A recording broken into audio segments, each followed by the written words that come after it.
Umaga, Pilipinas. Ito ang iyong mapagkakatiwalaang buod ng mga pinapansin sa niya. Ako si Steven Ibanez. At ako naman, si Rosal C. Bangilio. At ito ang balitang pang-ekonomiya. Sorry. Ngayon, tatalakayin natin ang isa sa pinakasentro ng ating sistema na kalakalan, ang pamilyan at ang mga istruktura nito. Upang mas mabigyan tayo ng malalim na unawa, kumonekta tayo sa ating residenteng economic analysis si Jillian Capulo na nasa isang virtual economic floor. Si Jillian, ano ang kahulugan ng pamilyan? Umaga, Rosella at Steven. Ayon sa ating mga eksperto, ang pamilya ay hindi lamang isang pisikal na lugar. Ito ay isang kalagayan kung saan may interaksyon ang mga mamimili at nagtitinda. Kadalasan ginagamit ang salapi bilang medium ng palitan. At mahalaga rin alamin ang dalawang pangunahing actor dito. Sa mga bili ng produkto, sila ang natatakdang demand at bumili ng mga produktong gawa ng produkto. Sir ang gumagawa ng produkto, sila ang gumagamit ng mga salot na production o pupunan ang mga pangailangan ng konsumer. Iba't ibang istruktura at sangkop ito. Una, ang istruktura ng pamilihan, ang pakikipagpaligsahan. Ganap na kompetisyon. Ito ang ideal na istruktura kung saan maraming nagtitinda at namimili at ang mga produkto ay homogeneous o magkakamukha.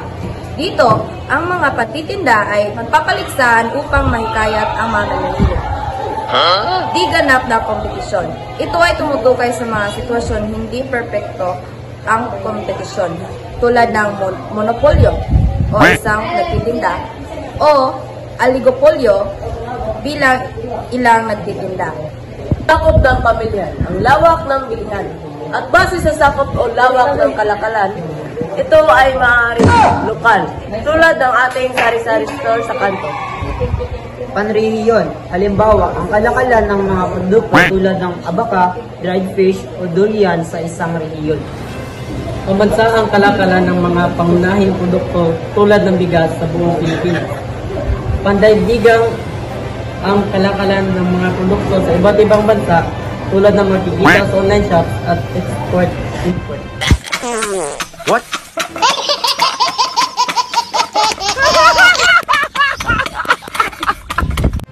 Komprehensibong paliwanag, Britney, salamat sa pagdadala sa atin sa mundo ng ekonomiya.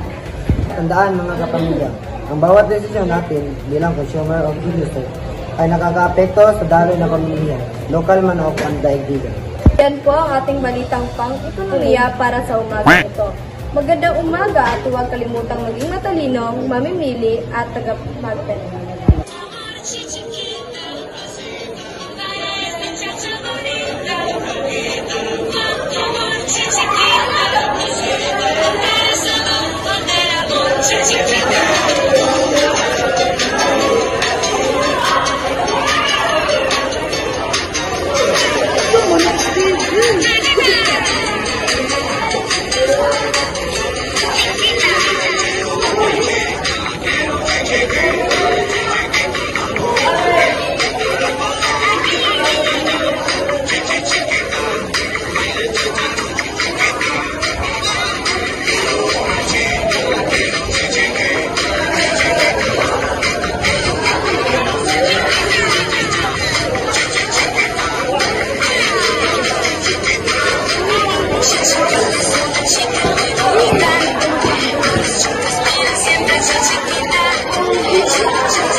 Caliente, es más fuerte que la